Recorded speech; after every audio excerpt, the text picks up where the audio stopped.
Okay, we ready? Can you say your names, just in case? Tony. Jane. Tony. David. Tassie. Tony. Kathy. Justin. Mary. Terry. And there we have Siler Bob.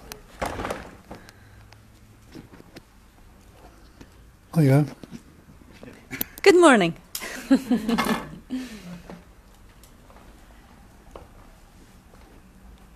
How are you? How are you? I'm good.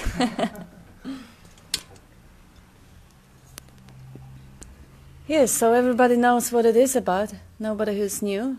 I assume, Tazi, you've heard, you know each other for years, so you know what... It's quite a few years now. Yeah, so you know that... It's over 10 years, I think. Wow. 10 or 12 years. Mm. Since we first met. Yeah, so he's now, because of many different reasons, he is just willing to have a backup, and that's what I'm doing.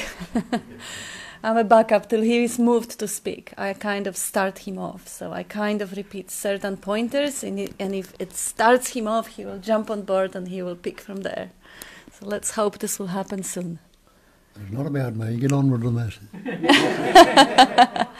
Yeah, funny enough, we were just a couple of minutes ago, we were talking about people who can't stand that Bob is speaking less because they don't really listen to the message, they worship the messenger. Mm-hmm. So this is really what it is not about.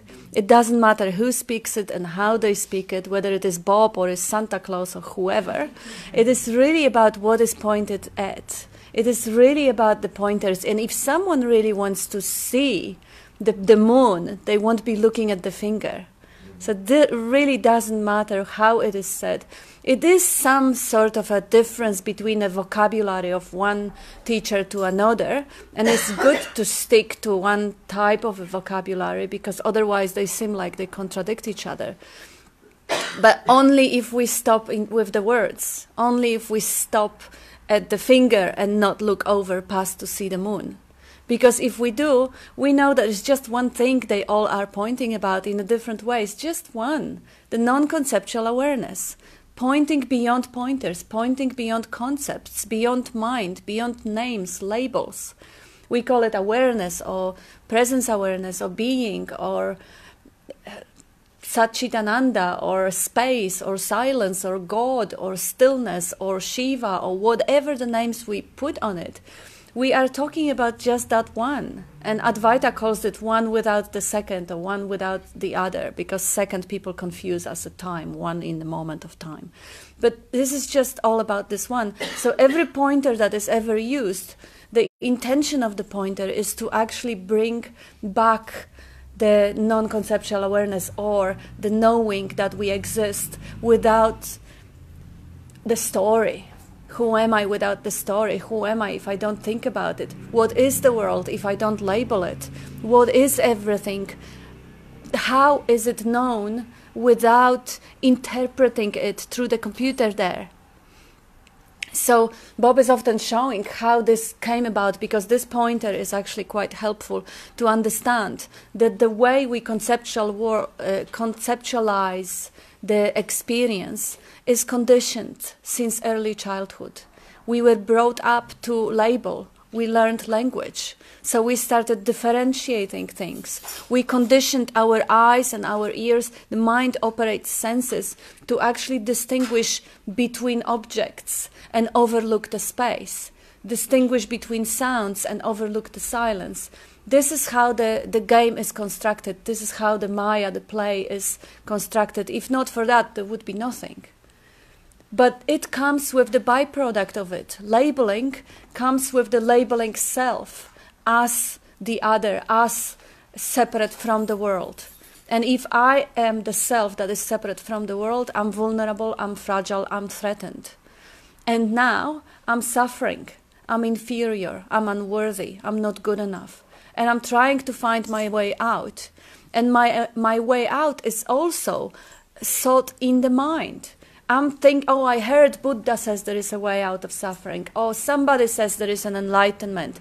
Somebody says there is this eternal bliss. And that bliss, this is what I want. Now, whatever is happening right now is not it. How do I know? because I have the mental image of what it should be, how it should be like. It should be peace, it should be expansion, it should be bliss. How do I know? Well, because they told me so and I'm imagining it. Another way, I could have had various experiences throughout life where there was an expansion. I even heard the stories from people who were actually starting drinking alcohol at the age of like 14. And for the very first time in their life, the anxiety went down. So obviously they said, oh my gosh, this is the answer to all my problems. And they medicated with alcohol for another 20, 30 years. So if they made it, they got sober. But if they didn't, And getting sober didn't really, it just kicks the anxiety back. So the ultimate freedom is actually investigating the self that gets anxious. If there is no self, anxiety is just a floating cloud of experience, but it's not mine, so it's not a problem. If I don't even label it that's just a bundle of vibrations or energy passing through the screen of awareness, it's not a problem. But because of the way we were constructed and because of the way the game is designed, we get trapped in the self-identity, in the conceptual image of being separate or other. And we try to find the way out. But as the identified self-image or entity, I can't find the way out because I'm fiction. I'm identified with the mental image, with the phantom. So how can the fictitious Santa Claus can bring real gifts? It can't. It has to be like demasked, the mask has to be taken off it. And now what is left is the non-conceptual awareness. The something that has never been lost. What we are looking for has never been lost. Everyone is aware of the being. Everyone is knowing their existence. And there's nothing more to it. It's just the idea that there is something more. Or bigger, or better, or... You want to add something? I'll think of something in a minute. You'd think, oh, okay. Not yet. Okay, fine. We haven't got all day. Hmm? I said we haven't got all day, Bob. We've got right now, though. That's it, yeah. Hmm. And it's only now. Fun? Only now. Yeah. You don't touch it. I'll have it. Well, that's what we've lost sight of throughout the ages, is that there is only one essence, one intelligent entity, whatever label you like to put in, that's fashioning, shaping and forming as everything. Including the pattern you call you, the pattern I call me. Every other pattern, shape and form is what they tell you in the scriptures is Maya. It's illusion. It's appearance only. And they'll tell you it's transient, it's constantly changing. There's nothing static about any of it. And it's a phenomenal manifestation, they say. Look up your dictionary, look up the word phenomena. It's that which appears to be. Now all the things in this room, including you, me, the carpet, the chair, the curtains and everything else, are things. They're appearing in the cognising emptiness, the no thing. Now can something come from no thing?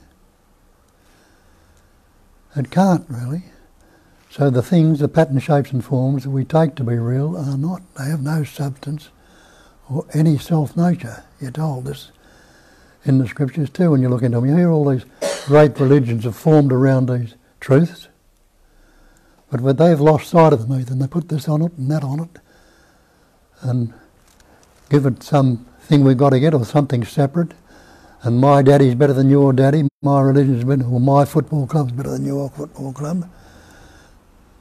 So this religion is better than the next one, but not. They're missing the point of it. It's all the one essence. I'm not a Christian, I'm not a Hindu, I'm not a Buddhist, I'm not a Muslim or a Jew, but I see the truth in all of those things. And I take what's been picked up from all of them and utilise them. And that's the old scriptural saying, know the truth will set you free, not the belief. Look up your dictionary definition of belief. An unaccepted question in the absence of reason, acceptance of an alleged fact without positive knowledge or proof. So that's the definition of belief. Now, if you don't recognise that all this is so, realise that that body you walked into the room with, it's transient like the rest of the manifestation. You haven't got the same body you walked into the room with. There are thousands of cells dying right now and being replaced. It's not the same body you had last week, last year, or when you were a little child. Yet the intelligence suffusing it, bringing out the words and the words, the senses and everything else, is the same. It's the one essence appearing and expressing as everything. But what it's appearing through and expressing through is constantly changing, and even the words.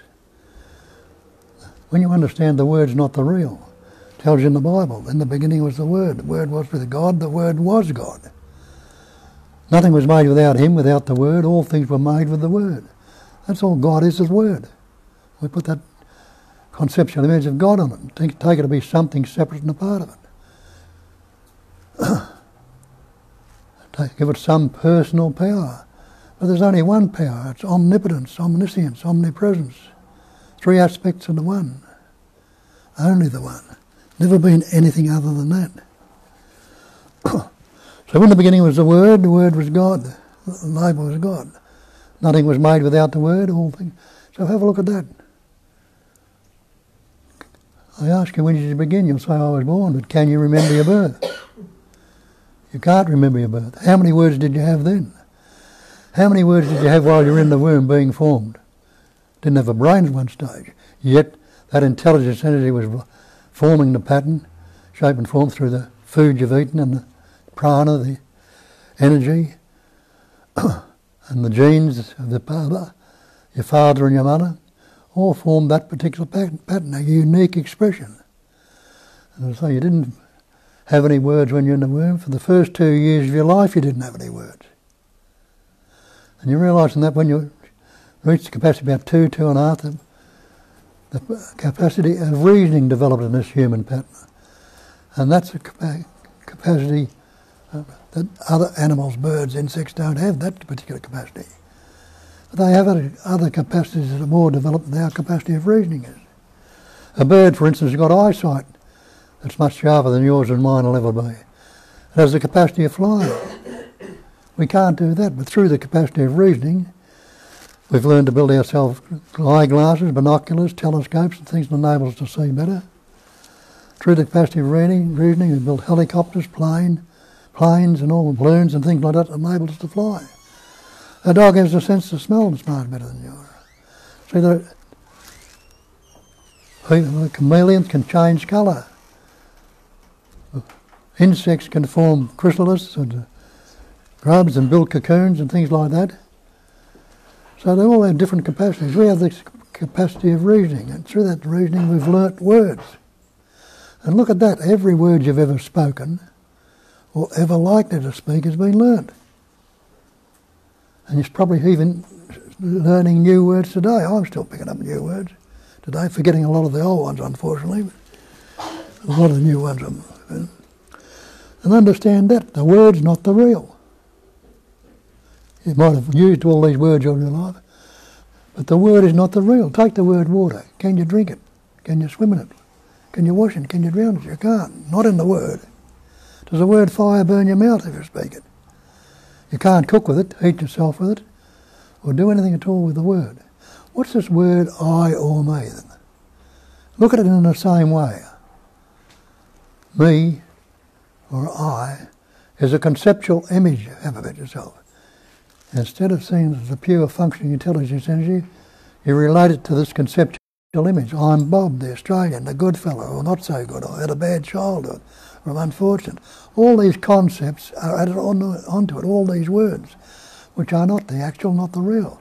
But the energy of belief has gone into them. So now I've got a conceptual image, an egoic image, a personal self. There is no personal self. There is the one self that's appearing, patterning, expressing as everything. And you are that self. But we've got the idea of a person, an ego, that's something that is separate from the rest of it. And that's what we're battling with. We don't try and we try to fix this ego, try and make it whole and complete. It doesn't happen. And it can't happen. because the ego is a fiction.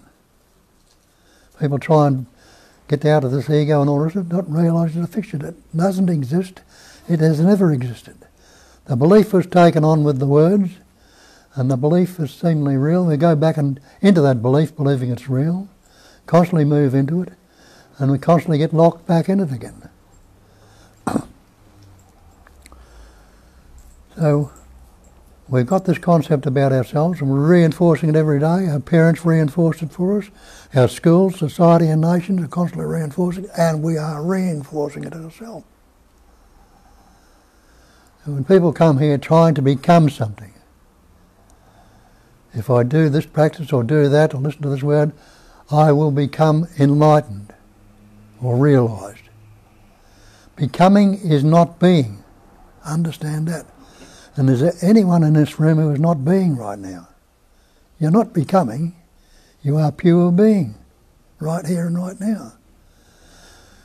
And aren't you aware of that beingness? And aren't you loving to be? You're happy to be, you want to be this living. That's what they call the Satchitananda in the Hindu scriptures. Existence, consciousness, bliss, nama, rupa. And the other two factors, the nama, rupa, are the name and form. And the name and form are a fiction. They're maya, or illusion. And to see that and realise it, to be free from it, that's all. It's not going to become complete or whole. And realise when you're looking at it from that point of view, you're starting from behind the 8 ball. Because you've got to try and get rid of something that's not there and then try and find out what you are. Instead of trying to get rid of something, recognise that you are already that. And that's the Mahavakya. I am that. Thou art that. This is that. Everything is that. Without putting the concepts or the shape and form in it. And you know everything is that because you don't you say that's a chair, that's a carpet, that's the tree, that's the flower. We put labels on the thatness. The thatness is the pure existence, consciousness, bliss. We put labels on it. And taken the label or the word to be real. People have been seeking 10, 20, 30 years, earnestly and sincerely, and never found it. You're not idiots. Why haven't you found it? Because you've been looking in the mind. Maybe you'll realise then that the answer is not in the mind. All the mind is, and you look at the mind and you'll see there's no such thing as mind, apart from thought. That's all that mind is thought. Pause the thought for a moment and ask yourself what's wrong with right now if I don't think about it. You're not latching onto that thought, what can you say about it? You'll have to put a concept on to say it's good, bad, pleasant, painful, all that. But realise, in that thought-free moment, you haven't stopped breathing. Your heart hasn't stopped beating. Hair and fingernails haven't stopped growing. Food hasn't stopped being digested. The livingness is still going on, thought-free. And the next moment a thought will start up. Now, thought is not the enemy. You've got to understand that. You've got to recognise and see what it is. And it can be utilised, and it is utilised in everyday life. But when we take it to be real, it's using us. It's causing this me to be fearful, anxious, full of self-pity, resentful, unhappy, and all these other conceptual images. Me is the cause of all my psychological suffering, the belief in that conceptual me. That's the cause. And the effects are fear, anger, stress, guilt, shame, remorse, self-pity, depression. All these things are the effect of that cause. And isn't that all that karma is? So-called karma, cause and effect. But what if I'm recognising the cause as a fiction? And asking the simple question, can there be effect if it's not related to the cause? Well, you don't have to be rose coloured to work it out. If you realise that if I'm not related to the cause, I can't say it's good, bad, pleasant, painful without the cause, or there's something separate apart from it at all.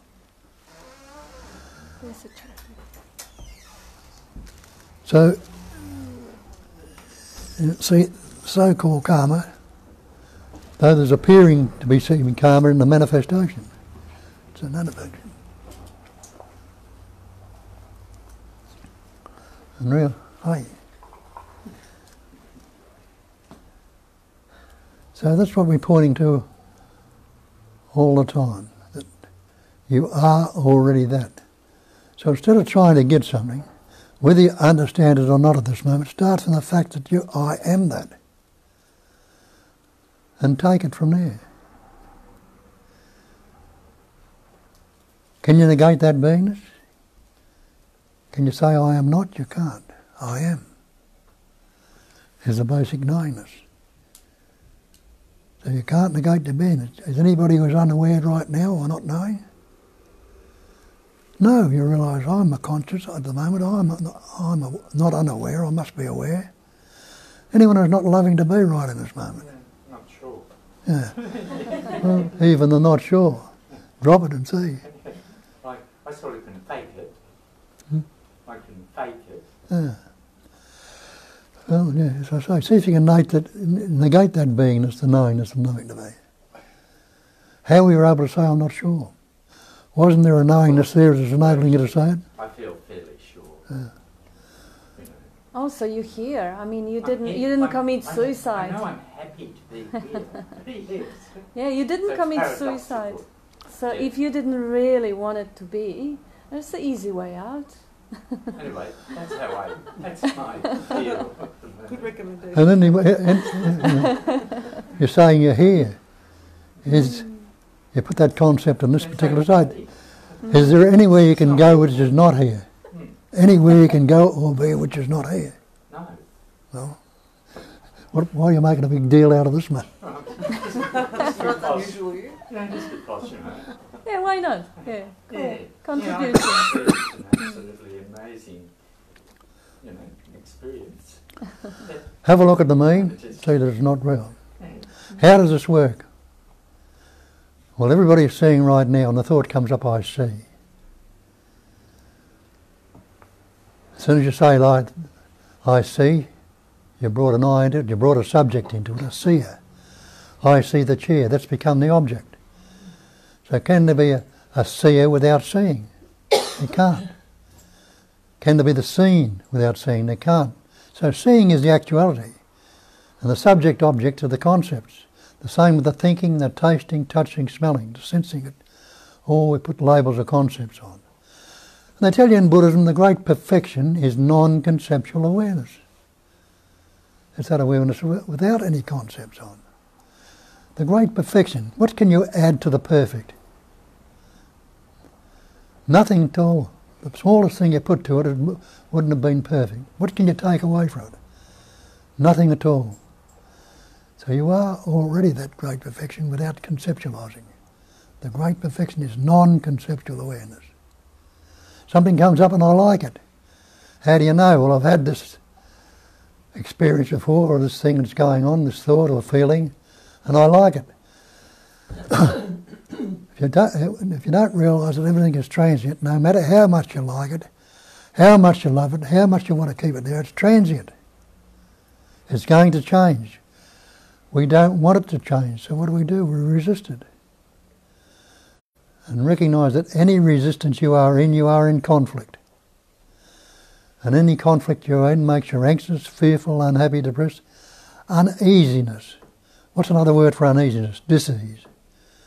So there's a resistance, conflict and dis-ease going on. Same with something you don't like comes up. We immediately jump on that because we want to get rid of it. So we resist it by trying to get rid of it.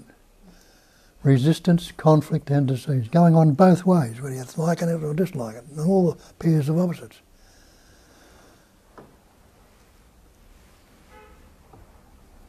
So, resistance, conflict and dis-ease. That's the cause of all our problems. What happens if you leave everything as it is? Unaltered, unmodified, uncorrected. Just as is. And you realise that all these concepts you have, all the thoughts, feelings, emotions, all life itself is transient. It's constantly and ever changing. How are you going to keep any of these things there if you recognise that? Aren't you going to be with it and allow it to move on. Have a look outside now. This earth we're sitting on is rolling around the sun at great speed. So it's constantly changing. This moment that's facing out where we're sitting is facing toward the sun, and it's light. As it rolls around, it'll face away from the sun, it'll be dark. Does the earth itself know anything about daylight or dark? Or does daylight and dark know anything about itself? We didn't put those labels on and discriminated.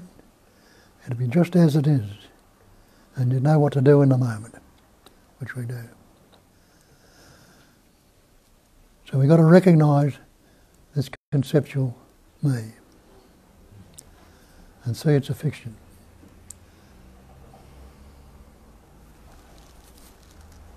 So you see, I'll run out of words. Go on, where you going? Memory's going a bit, and I'm getting a bit forgetful. So You're doing great. you Yes, see. so so we got to recognize this conceptual image. That's the key. I mean, everything is about identifying with the false image made of concepts, image made of past experiences and events, as he said.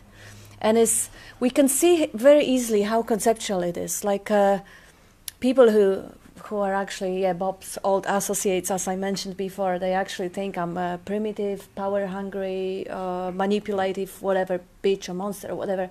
That's the concept they have of me. They see, because they want only Bob to speak, they see it, and that's, they write. That's how they perceive things.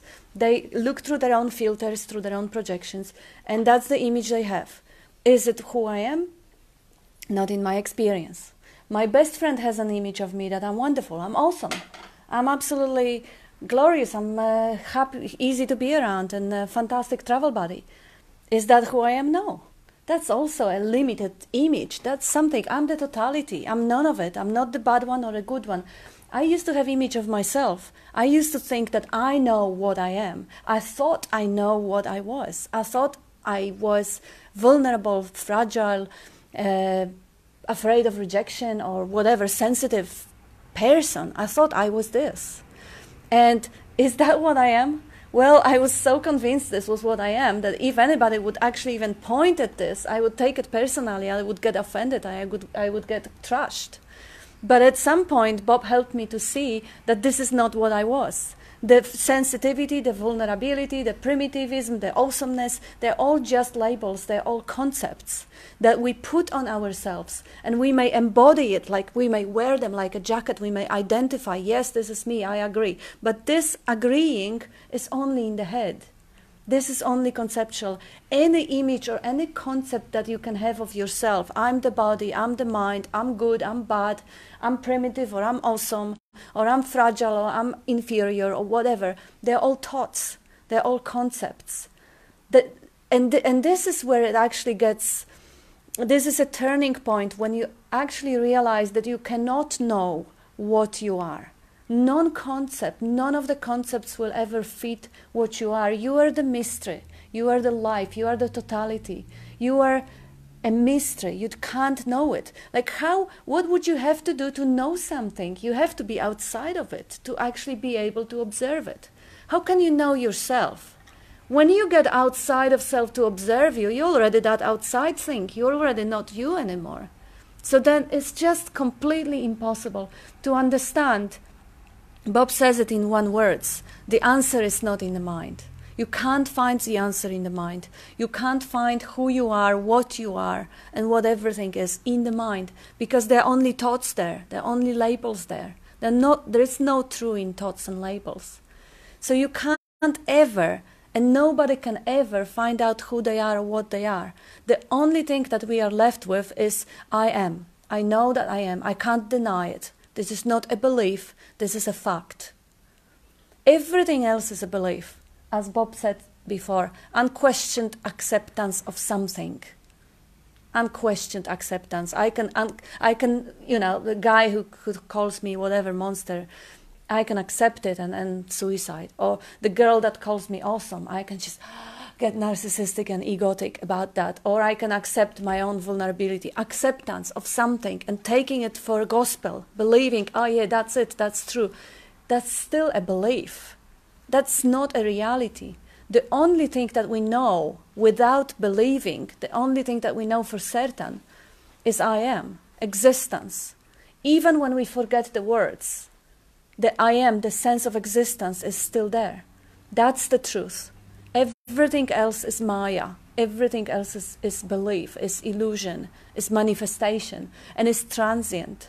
You can very easily see how your conceptual image of yourself is changing over the years or even throughout the day. Something good happens and you feel good about yourself. Something bad happens, or the weather is bad, or you step out of the bed with the left foot. And that the image is shapeshifter. It's constantly changing. The image we had as a children of ourselves, where is it now? So this is all concepts. We know that we are the pure essence of existence, pure I am, pure being. The awareness of presence is the ultimate reality. This is the enlightenment. This is the freedom. This is the non-conceptual awareness.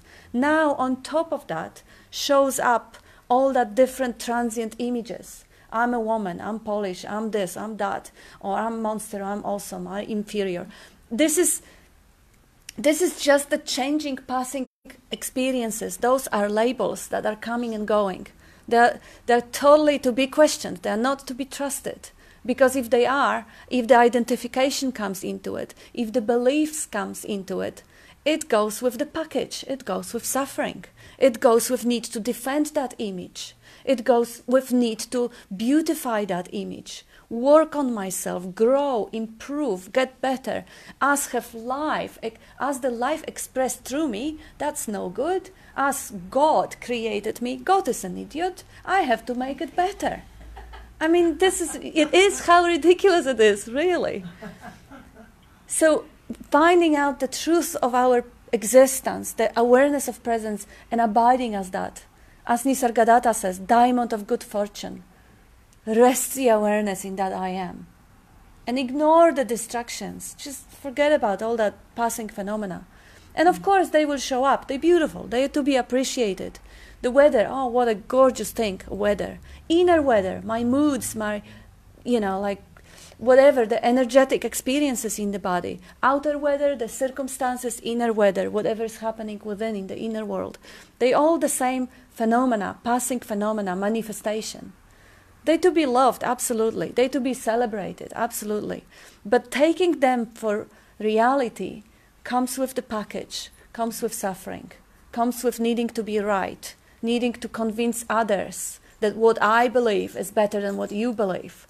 The way I see you is better than the way, or more truthful than the way you see me, or I see somebody else, or you see somebody else. It just comes with all that mental turmoil, the suffering, that is completely unnecessary if you rest in that uncontrived singularity of what you are and see the world, the manifested world, as the movie, as a passing phenomena, as absolutely wonderful, entertaining miracle, changing moment to moment, as the sounds are changing, as the scenes are changing, the thoughts are changing, mental images are changing. But they are not true, they're just passing phenomena. If you take it seriously, it hurts. If you don't, it entertains. So finding out that you are, we don't really need to. We know that we are. As Bob says, are you unaware? Don't you exist right now? Are you not existing right now? Yes, you do. It's not a belief. If somebody tells you, oh no, you don't exist, can you really try and not exist and see if you can? No, it's not the belief. Or make yourself believe that you don't exist. Try and do it. It's not going to work. The existence is the fact. We have absolute certainty of the existence. What we are, that's a different story. That's the changing phenomena. I'm the body. No. I'm the mind. No. I'm vulnerable. No. I'm this. And it's constantly changing. So this is phenomena, manifestation, Maya, illusion. Everything that is changing is illusion. Everything that stays the same throughout the life, the pre-sensory experience of certainty of existence awareness of being. That doesn't change. That's the reality. And now, if we look for the bliss, because somebody told us that enlightenment or freedom from suffering is going to be a peaceful, blissful experience of love and heart essence all the time, then we have the mental image. And we are seeking for 20, 30 years to find the state in which we're going to experience this pleasure. And we're missing out on the aliveness that is here now. So going to the mind to find the way to get pleasure is precisely what the search, the seeking is all about. So to realize that seeking is taking us away from that present awareness of our existence into the story of how it should be. It is basically just investing the whole precious attention into what is not, instead of being with what is. But for the mind, where we are conditioned to spend most of our attention, a little bit of attention goes to seeing, hearing, tasting, touching, smelling, but most of it goes into overlaying the reality of this moment with interpretation. What it means for me, what do they think of me? So this overlay takes so much of the attention and is so juicy, is so entertaining, is so dramatic, that even the idea of dropping off from that entertaining, dramatic juiciness of mind feels boring. Okay, so what's the being? But it is only boring for the mind if you really drop down and find the anchor in that sweetness of home that you never left, the intimacy of there is a sweetness that can be found when the mind is not entertained anymore, when the habit of going to that drama is at least loosen up, because it doesn't really break. The brain, as Bob says, is going to work. Mind is going to throw thoughts. That's what minds do. But the habit of identifying and believing in that mental noise, when this one loosens up, now we are watching the movie not being identified with the content. Now the beauty of life, now when the life is not threatened, it gets completely different flavor. I'm not focusing, I'm not paranoid about what is going to happen in next month or next year or next decade. My attention is here. And suddenly, oh my gosh, colors are brighter. The tastes, the smells they just get more energy. They just get more attention. Like when we are focusing ahead in the story, the whisper can go, Bob shows this example often. Something may be whispering behind and we will miss it. We won't hear it. And it could be a turning point because the attention is not in the present. Something could open up.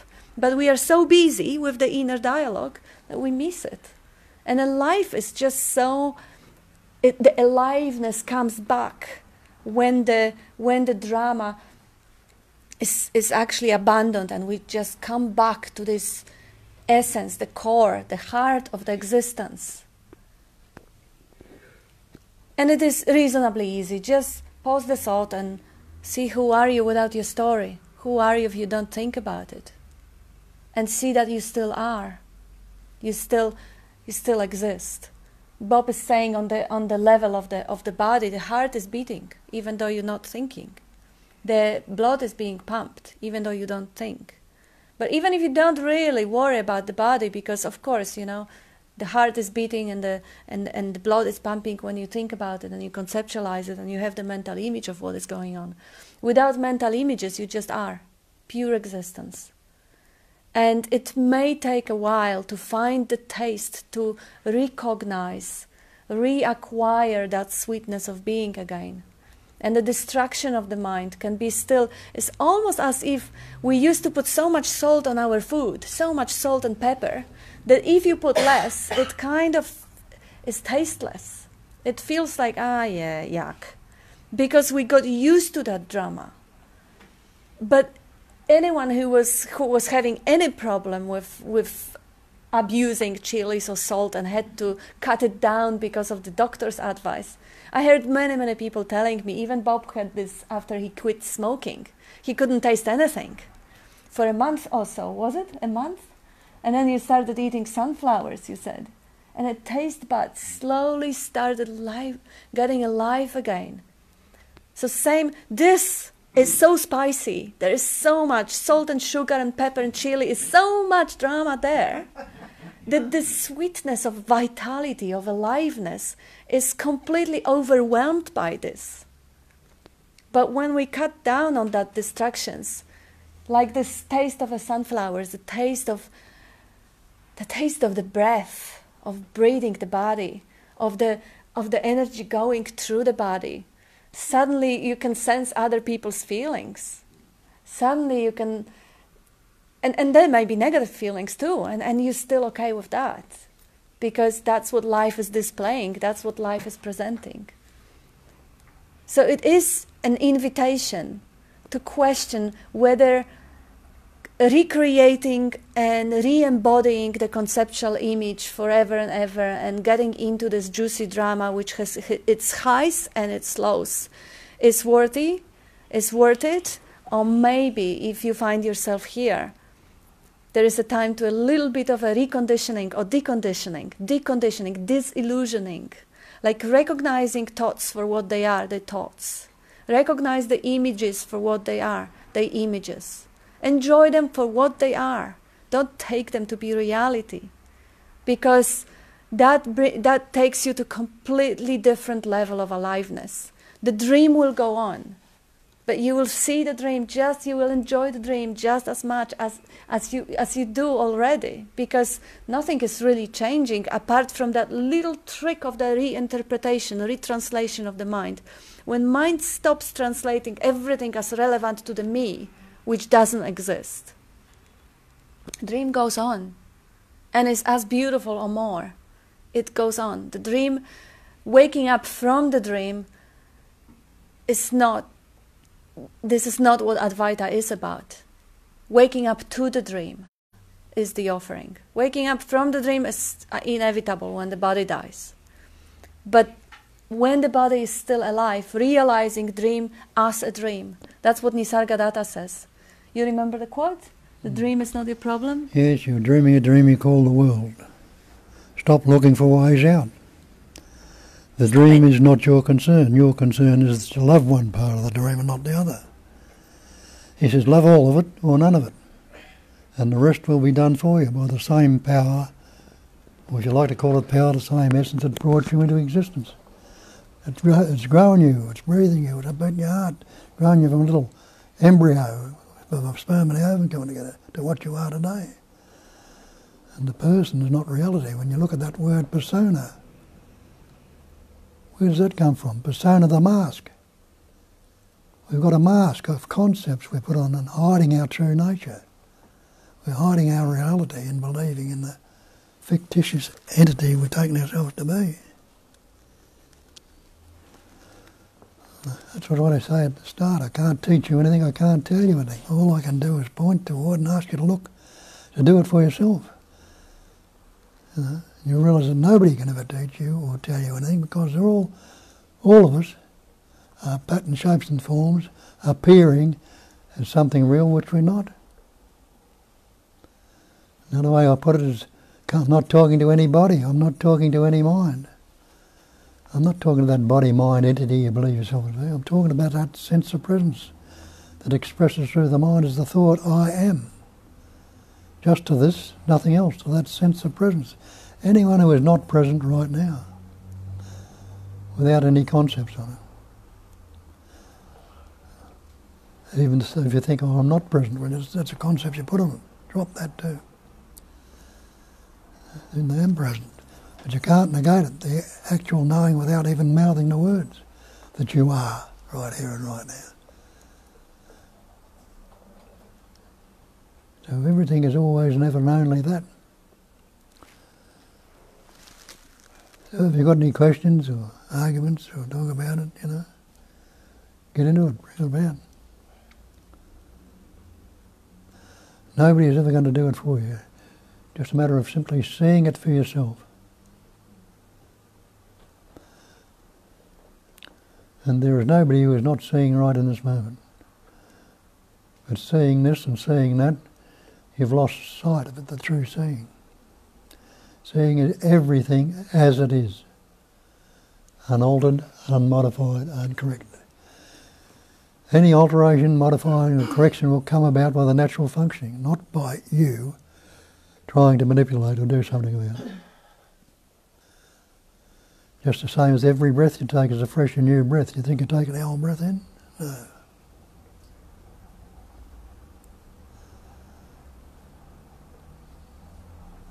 Bob, I've noticed that I've heard you say stay with the immediacy or stay with the experiencing. I've noticed that has a bit of, there's a subtle duality in that, because there's an entity that thinks it's going to stay with the immediacy. Or, so what I'm wondering, my question is how do you stay with the immediacy without being an entity? Okay. That's why you need to look and see if you are. There's an entity there. The entity, the believed in entity, is a concept based on past events and experiences and conditioning. It's a dead image of that we're relating to, that's believed in. Nothing there. Been so long repeated that it can seem like the sensation can feel like something real or solid in the body. But when you look at them, there's nothing there. Can you find a sticking point or a centre in that body anywhere? You can say, this is what I am? No, But the doubt is in that I'm always looking out of these eyes. Every time I wake up in the morning, it's the same body.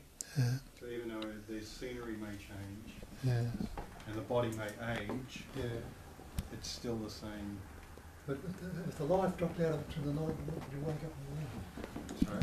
If the life dropped out of that body of a night time when you went to sleep, what would you wake up with then? I wouldn't wake up. No. So you say you wake up with these things, but realise it's the life itself that they're taking place in. Not the conceptual imagined me that's seeing it or doing it.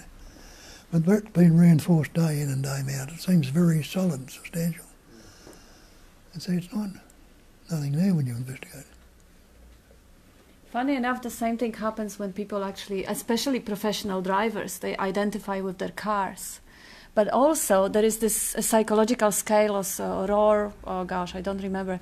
They say the biggest stress in life is the death of the spouse, because people identify with the spouses. They become like part of the body, almost like a limb of them that is cut off. Divorce is number 2. I mean, you can have 6 children and they can all be killed, and the stress for the body is less. The pain is more, but the stress is less. Because as much as we identify with the body, we identify with the car, with the house, with the spouse. Not as much, but almost as much. You could see the analogy when you have the same car for 20 years and you drive it, and then something happens to the car. I heard many people saying that, I have electric problems with my car, and immediately I went to the doctor because I knew there is going to be something with my heart, and lo and behold, it was. They actually even, kind of read the signals. They have the subconscious mind tuned into that, it means this, and it does. It actually does for them. It's believed in. Yeah, because it's believed in. And the same way you believe you are the body because you're wearing it every morning. Yeah. When you sleep at night, you wear a different body. This one is sleeping on the bed, and you are walking with some other body.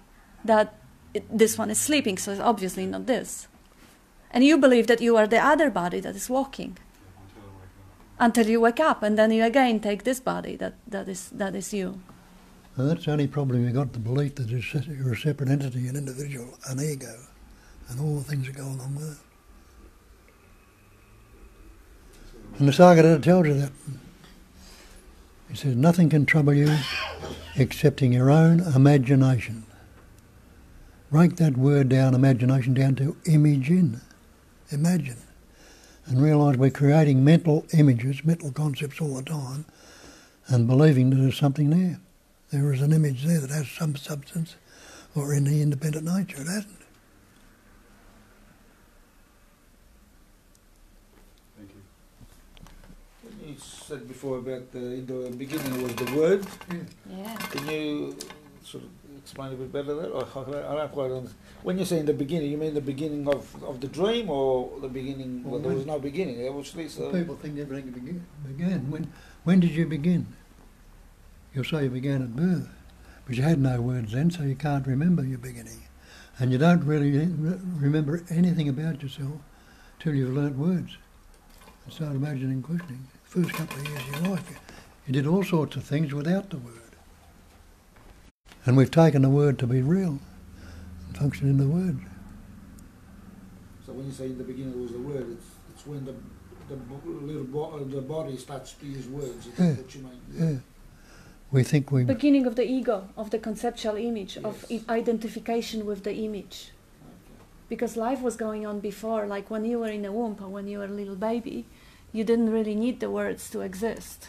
But when you did, you started labeling yourself.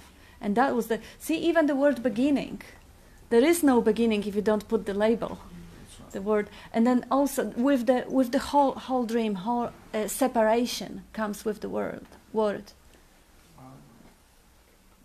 And then we learn words, obviously, you don't get it like fixed 2 years or 3 years. Depends on the language. Some language is more easy to learn, some is more difficult. But it's average when the psychologists do this mirror test.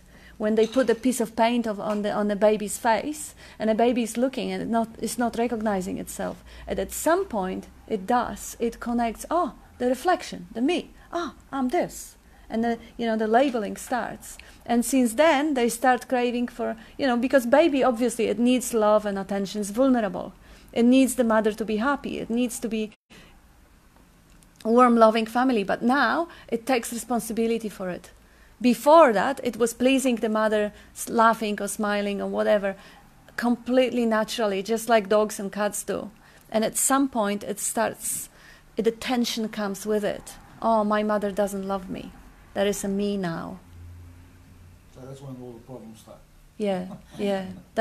And then they build up. Of course. With age, when the demands are stronger and the tension is bigger and that child is trying harder, and it solidifies the identity in which it can't satisfy everyone because it can't. I mean...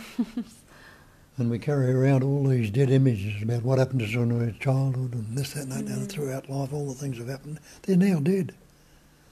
But we resurrect them and put the belief in that there's something real. We add on to this conceptual image. We've got to build it onto this ego. I'm no good, or I'm depressed, or I'm unhappy, or a bad childhood, or all the rest of it are added onto that I thought.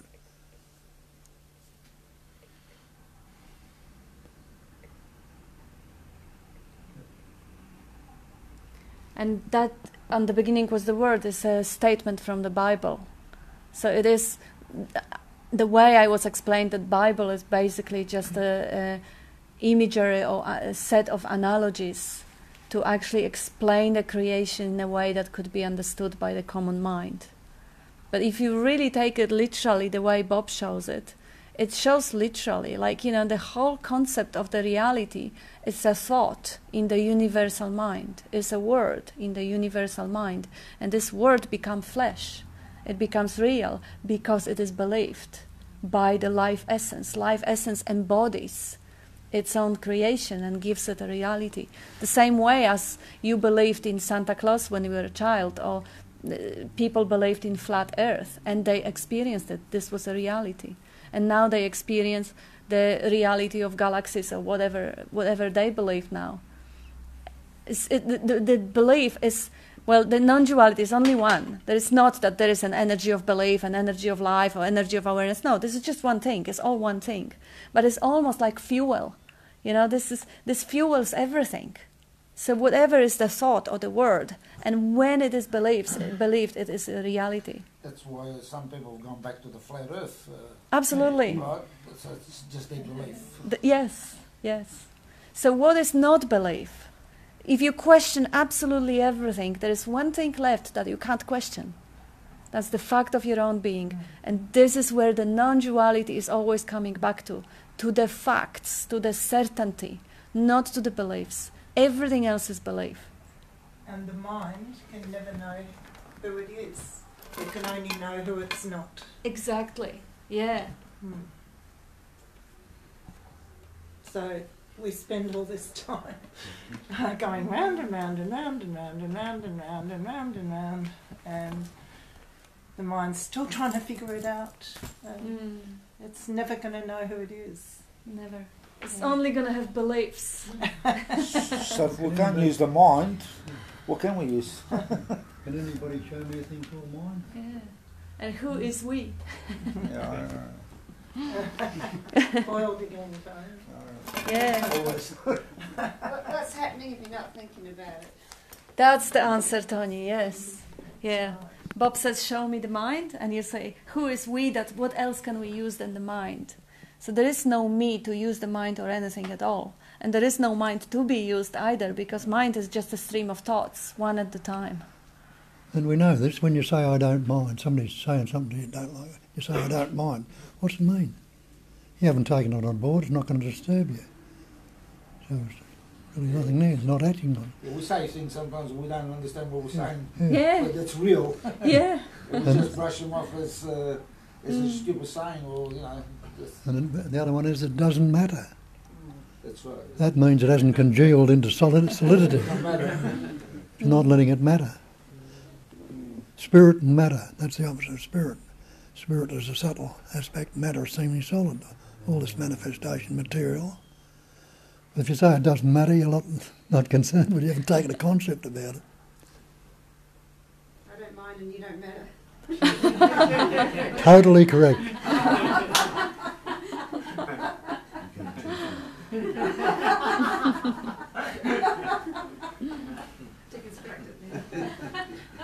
So going back to flat Earth or spheroid or Earth or whatever we want to call it, so either one is right then, just a concept that either one's got, isn't it? Yeah, exactly. Yeah, either one. Because It's as you say, useful it's all Maya, which is illusion. So somewhere is illusion is the round Earth, is the illusion of the flat Earth. Absolutely.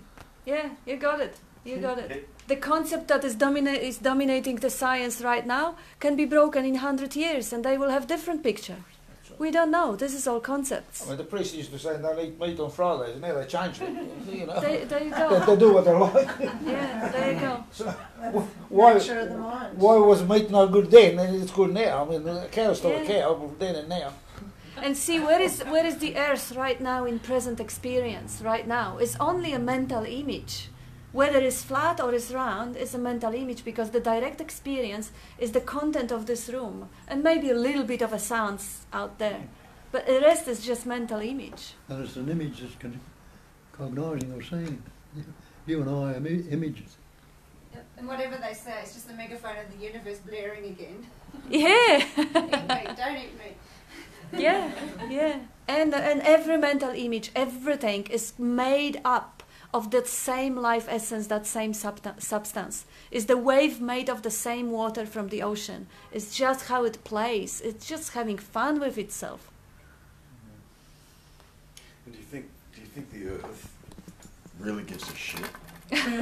whether it's a globe, whether it's flat, or even if it's a cube? Cube. The Earth. Yeah, I understand. Yeah. You think it really... So,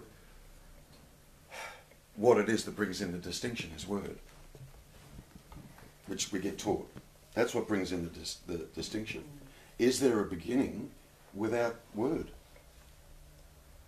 Can we even postulate a beginning without using word?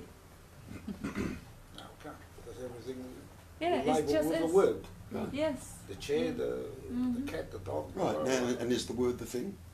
No. It's not, is it? Mm. If something applies to the earth. So it's that's that empty space, if you like, non-conceptual empty space, and that's a concept in itself, even calling it that. No word, no duality, no split, no labelling, no descriptions, and we put a meaning. The word's amazing. We just put a meaning to a sound. We put a meaning to a sound. That's really basic to see. So basic to see.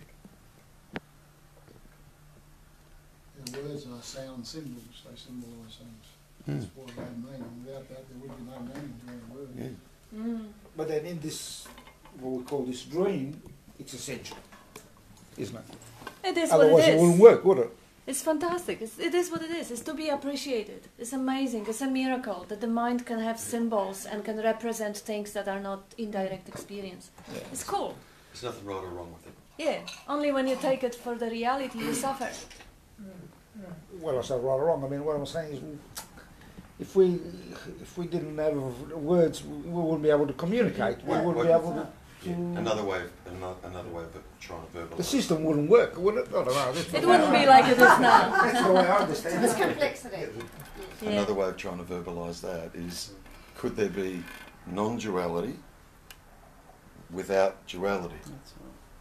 And could there be duality without non-duality? Nope. So they're both in one and the same thing. That's right. One, yeah. One needs the other as much as the other one is. Yeah.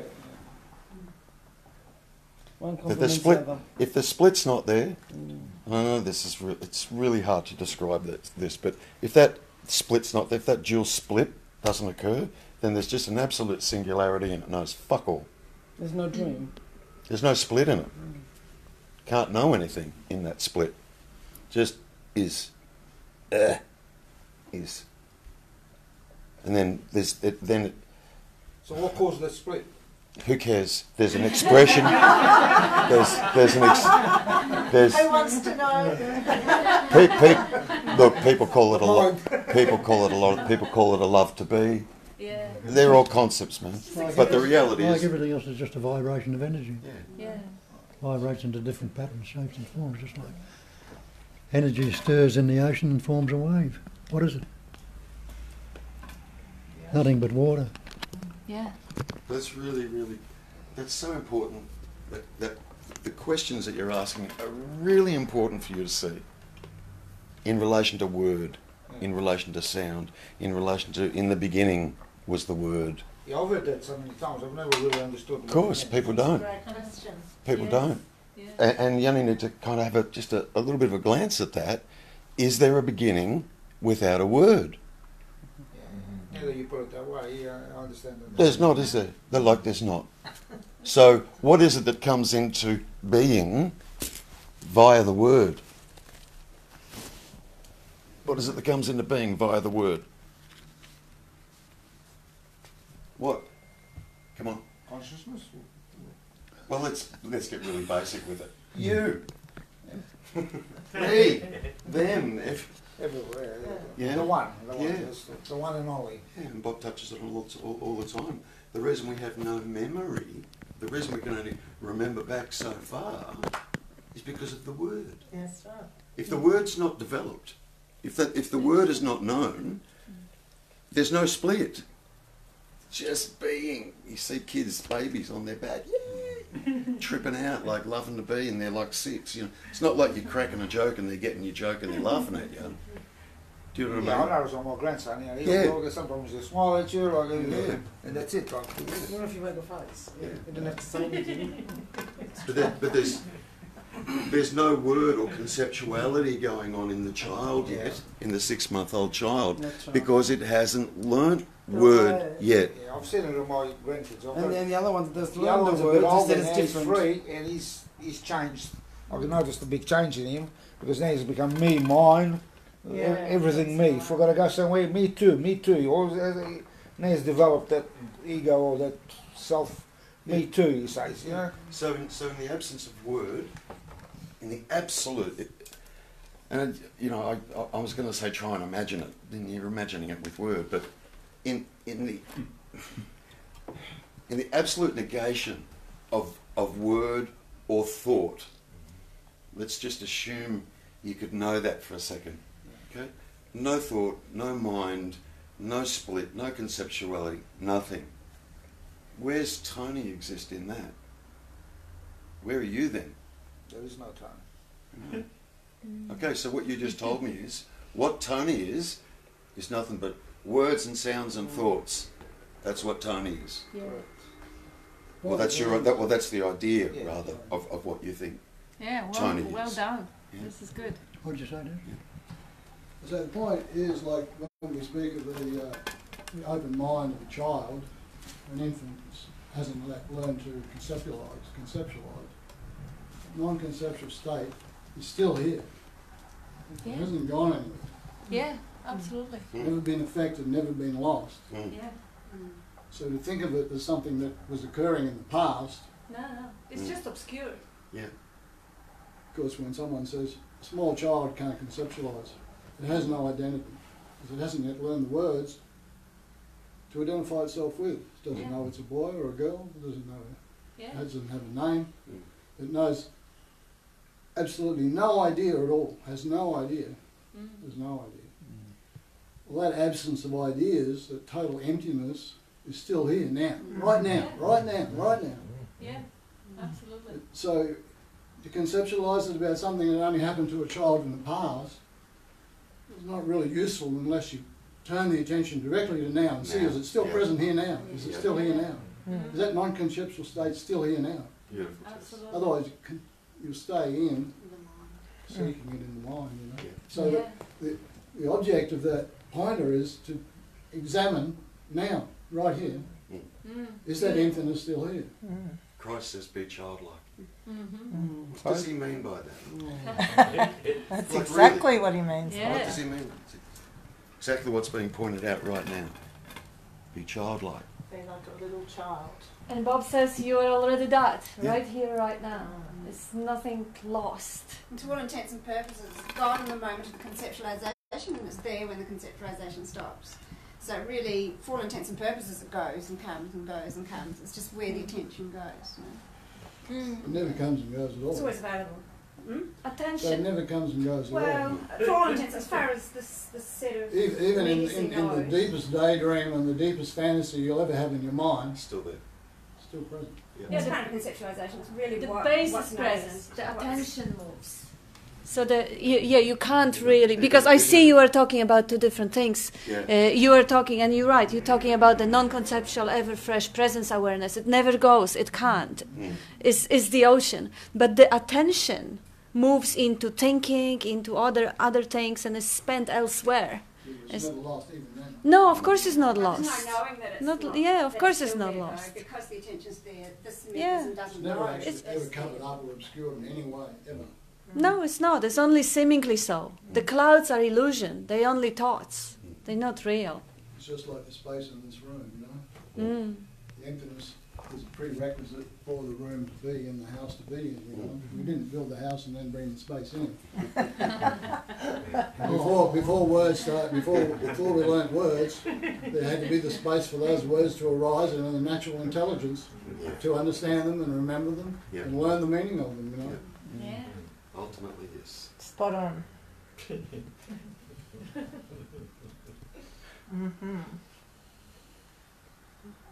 But the main thing, like, I mean, That's right. the me can't really grasp that. Duality can't, thoughts can't really grasp that. You know, what Taz said is absolutely spot on and undeniably the truth. You can't get it. And that's that, yeah, you can't. So that's why you kind of start with, all right, can I at least work out what the fuck I'm not? Yeah, exactly. God, I don't know what I am. I don't know what God is. I don't know, like, you know, I hear these people talking about this emptiness and, you know. All right, so if you can't start at that end, I mean, Bob tries to get people to start at that end, or at least start from there and then deconstruct from there, if you like. At least come to know what you're not. And everything, it's beautiful what's been discussed here today. Everything that we believe we are, or everything, anything that we believe, anything, is all the product of word. Only. Only. And we take the word to be the thing. Bob says it 1,000,000 times. The word fire won't burn my mouth. I can't bathe in the word water. Can I? I mean, I can't. Okay? But then I go, me, what's that? Is the word water water? How do you know? How do you know? How do you know? Because they're two different things. You've got an experience of what water is. Exactly. You know what water is. You put that name into that, so that's why you So recognise then it. me, when you go back to me then, it's the same thing. Yeah. Exactly. Yeah. Exactly the same thing. The word me doesn't mean that body. Well, what does it mean? It's like a concept I have of me. It's just a label. You can put. We could write the word water down on a piece of paper and pop that there, and then we could have a glass of water here. If you're really thirsty, I know you're not going to go for the piece of paper.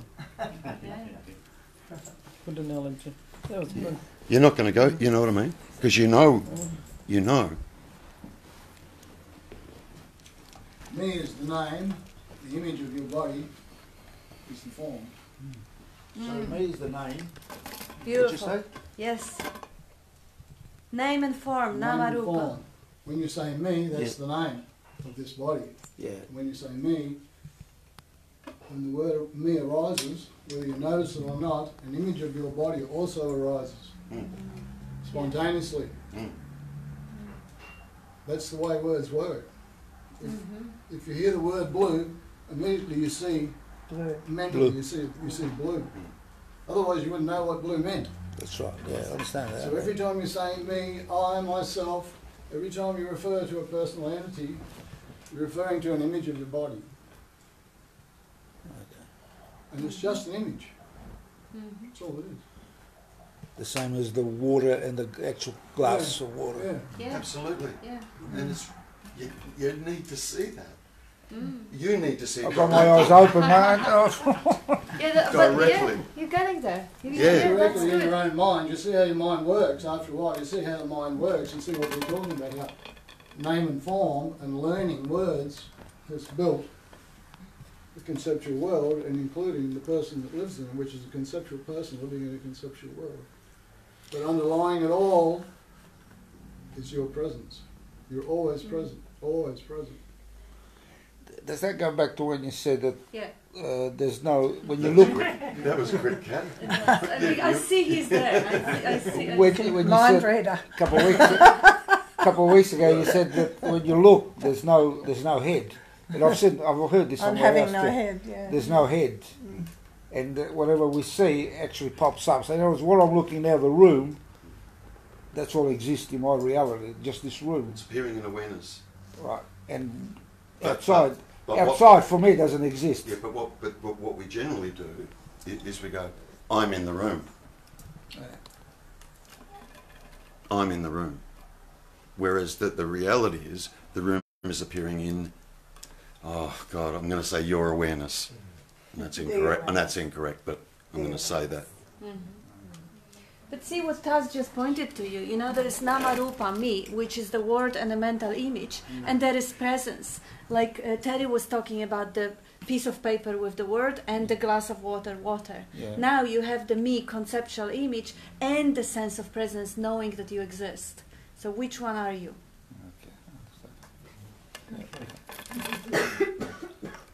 Yeah, I understand what you mean. Yeah, one of them is real. One yeah, of them one's is not. Yeah, just yeah. And one changes and one doesn't. Yeah. One changes and one doesn't. Your sense of presence has never altered from as way back as you can remember. Even back to but it's always there. it's always there, yeah. But like as way back as you can possibly remember, that your sense of aliveness or your sense of presence has always been the same. Then what gets laid on top of that is the me's experiences. Now I'm going to this school, now I'm getting beaten up by this bully at this school, teacher doesn't like me, I'm not getting good enough grades, I go home and dad hits me, clips me across the ear, right? Whatever the story is, but then the story gets overlaid on that presence. Book has something to say. Get a better taste of that. See it pre-sensed. All we've labelled it as any fear, anger or any other sensations, just see it's pre-sense. It's what is when they know. Not labelling any sense. I just want to have That was a And- that was a catch if I ever no, saw no, it. no. And the thing is, since we call it me, It's myself. But aren't we talking about non-duality? Non-duality is just one self. There's only one self. It's not a personal self. We'd say to myself, we think we've got a self there because we learnt the word and mistaken the word. But that self is self-aware, it's self-knowing, it's self-shining. It's the one self expressing as everything. Just the same as the word soul, S-O-U-L. People think they've got a soul. I don't know anybody that's ever seen one or found one. What if they took the word S-O-L-E? Soul, the alone, only. Everything is that soul. One soul unit, unitary. And they've been able to measure, I don't believe it anyway, somebody dying, they've been able to measure the weight of the soul when the soul leaves, that the body was different weight. How do they know it was a soul? It might have been a big fart. 100%.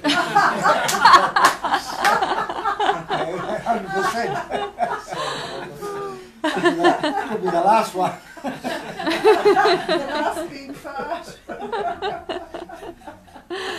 You are rough. I think soul is a religious thing more than anything else. Isn't it?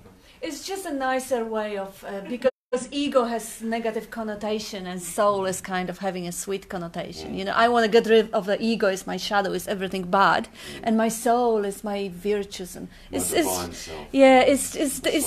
another conceptual image, a little bit beautified, a little bit romanticized. I think the idea of soul is also in the dualistic, you know, like there's me soul, you soul, blah, blah, blah. That's right. Everybody's got a soul, you know. So that means it goes back to duality. Yes, separate, Separateness, yes. Whereas the truth is just the one soul functioning through everyone. For everyone, the oneness. Or the sauce, like Judith likes to call it. The ketchup. The ketchup. So if you take that myself, the personal soul, and be the pure self, you are the self of everything, the one essence. And all this appears in or on, or however you like to put it. A really good thing for you to ponder, Tony, is who am I, or what am I, without word. Just that. Ponder that. One guy I used to listen to used to say, who are you without words, concepts, memories, thoughts, associations? And no alphabet. And no alphabet, yes. Which is the same thing as what you're saying. Watching without naming. Huh? Watching without naming. With naming, yes. Sort Without of, naming. yes, sort of, but it's... The question's a bit deeper than that. Dare I use that word, deeper? But who or what am I without word? It's another version of the way Bob asked the questions. What's wrong with right now if I don't think about it? Or who am I if I don't think about it? Is there a past if I don't think about it? Is there a future if I don't think about it?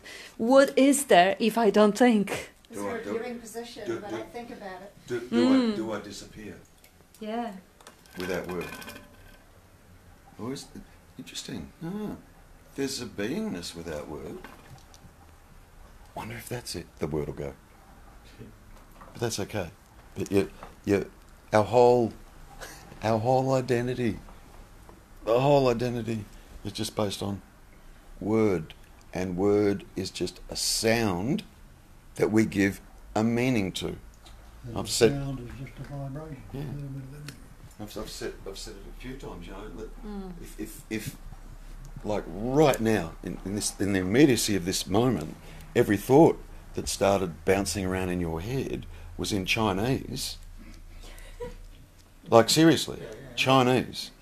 Would mean nothing to me because I mean, don't understand Chinese. Yeah, but like there wouldn't even be a me there because your me is all in Chinese too. Be peaceful. There wouldn't be a you there in it. There wouldn't be a you there in English going, oh, that's interesting. Now all the thoughts that are going on in my head are in Chinese. Because that you would also be in Chinese. Do you understand? That me would also be in Chinese. And it's so. And what impact would it have? How long would you remain interested in what was going on in there if it was just all in Chinese. Well, unless I understood Chinese, it wouldn't mean nothing to me, right? But then you wonder why would that happen? I'm probably missing something, but If you couldn't think in English, you No. wouldn't. you just wonder why is this happening, but you wouldn't know what it You was. wouldn't even know Why is what it happening? you wouldn't even know It's why in is this Chinese. happening, because that would be in Chinese also. But why are you thinking in Chinese? You know what I'm saying? That thought was like, why am I thinking in Chinese? No, What that does would it be in mean? Chinese, you wouldn't understand it. No, You reckon you wouldn't try? no. We don't really have language. In We the- just I'm talking communicate about by it sounds. in the People absolute who've sense. been unexposed to If words. it was all Chinese, everything, Ah. An animal hasn't learned words, but the me, the but identifies so if it Oh, was all Chinese, there It'd be would empty. It'd be nothing. there'd just be noise. Yeah, there'd be nothing. Wait a minute, there are two conversations going on here. Yeah, There's a let's point. speak one by one because there are groups forming here. Bob is. Yeah.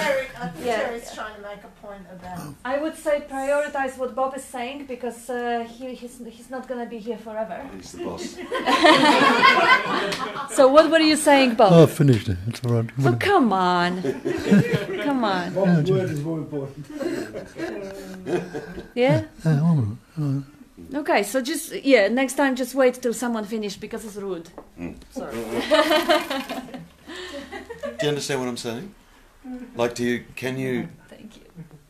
So what I'm trying to point out is that we give meaning to a sound, That we right? are familiar with. So it's just a sound, and then what we do is we attach a word or a label to that sound, okay? And then what we attach to the label is what the label means. So we've got 1, 2, 3, okay? And then in relation to who or what we believe ourselves to be, we take ourselves to be whatever is written in the label or written in the story of the labels. And we take that to be who we are, all based on a sound. Just a sound that we give meaning to. Or a thought. Yeah. Yeah. Totally. So it all boils down to the non-conceptual awareness that was pointed at the beginning. So what's wrong with right now if I don't have any concepts, if I don't have any words?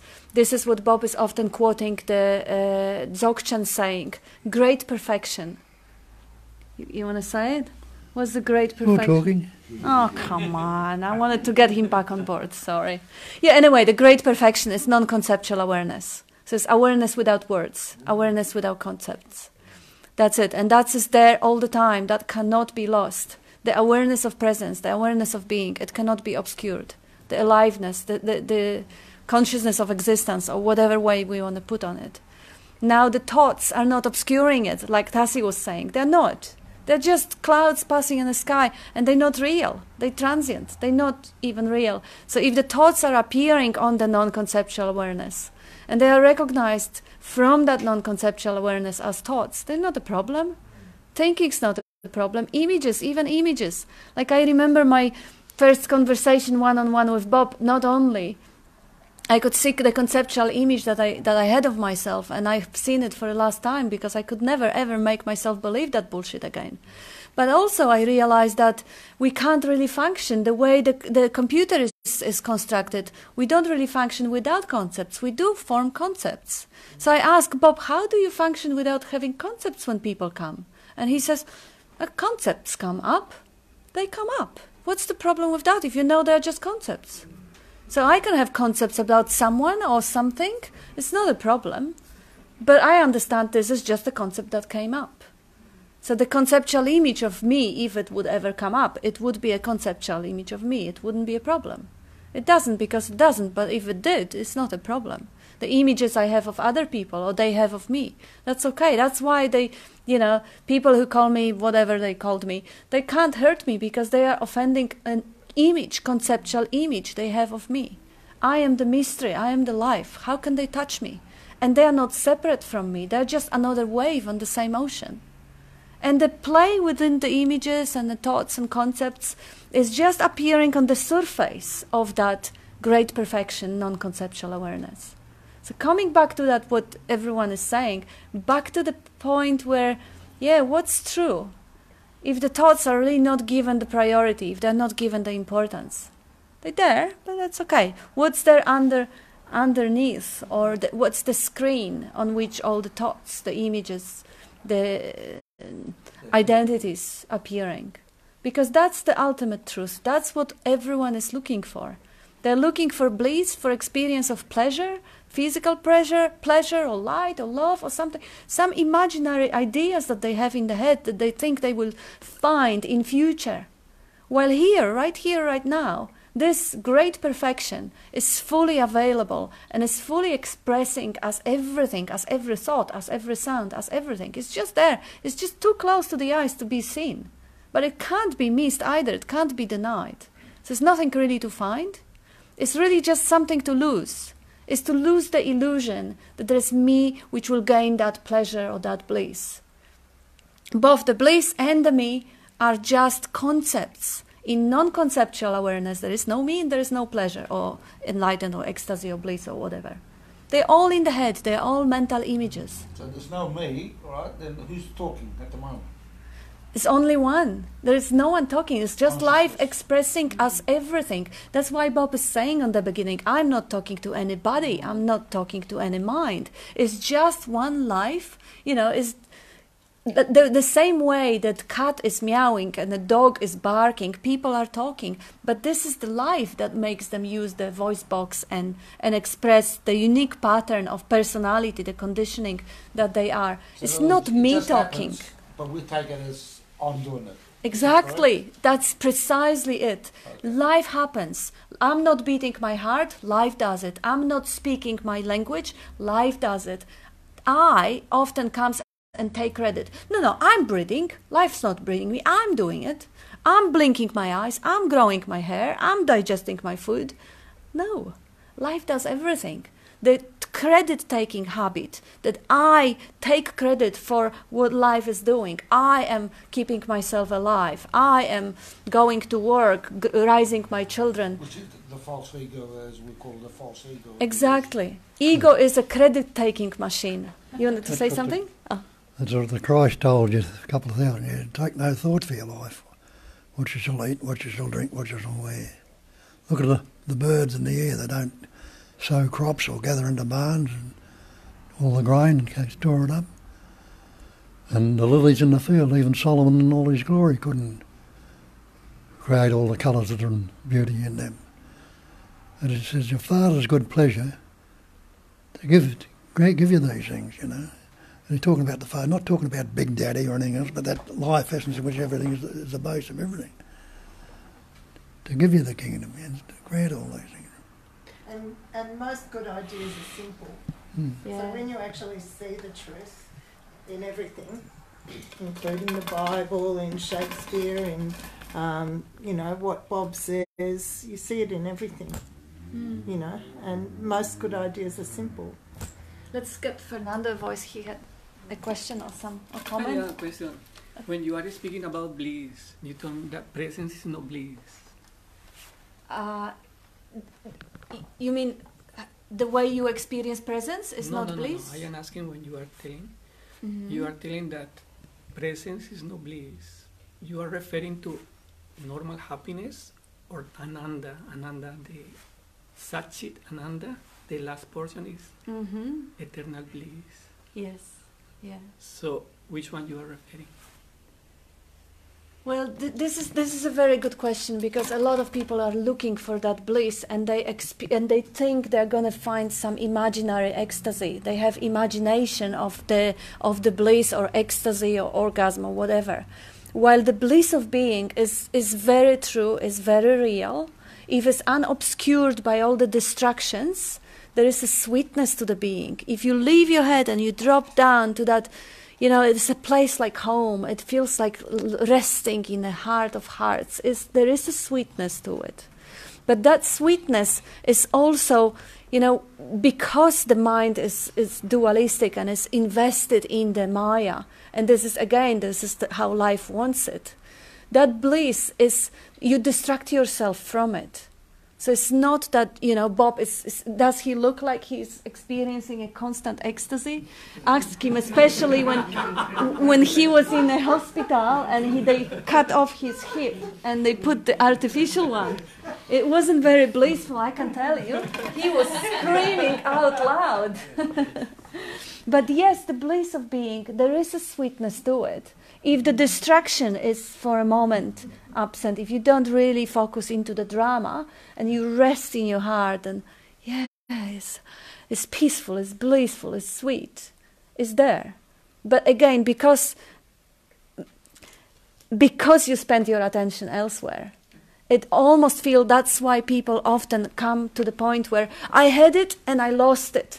I experienced this bliss and expansion and this no contraction and I lost it. Now this is again the credit-taking mind that thinks this was a me that experienced the bliss, while this is totally opposite. The bliss is there all the time. It is the me that hides it.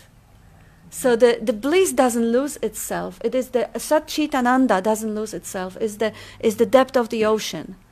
And then the attention goes to the wave and the storm comes on the surface. And the bliss is kind of obscured because attention doesn't really rest on it.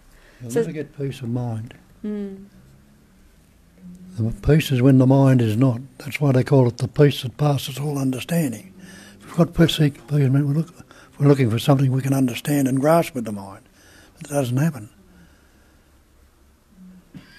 And that's what St. Francis could say in his prayer, let there be hatred, live with us, so love, blah, blah, blah. He goes on, he says, for only by dying I can only have eternal life. He's not talking about carcano. He's talking about dying to that sense of self, dying to the me. Then there is eternity. St. Paul tells you the same thing when he says, I die daily. He wasn't carcaning every day either. Just dying to that sense of self. When you die to that sense of self, then be thought free. Let the thoughts come. Doesn't mean to say you have to stop thoughts. People think, just let the thoughts be. Just come and go, which they will. Unless they're fixated on, a thought will move on, just like the clouds in the sky. They're not attached or fixated on the sky, they move along. And you see them go outside and you see the clouds cover the sun. Do you say the sun's not in the sky? No. No matter how dark the cloud is, you've recognised and understood that the sun never leaves the sky. And then you have a look at what forms the cloud that's obscured it. And it's thoughts that obscure this essence we are. And you realise it's the sun itself that forms the cloud. All the sun does is shine. In that self-shining, its radiance, it heats water. The water evaporates and the wind blows and cools it down and it forms a cloud which covers the sun. But there's no cloud stitched on the sky or built into the sun. They move. And all our thoughts are transient too. You've got to understand they come and they go. We fixate on them and keep them there. We beat ourselves up with the word. Not necessary.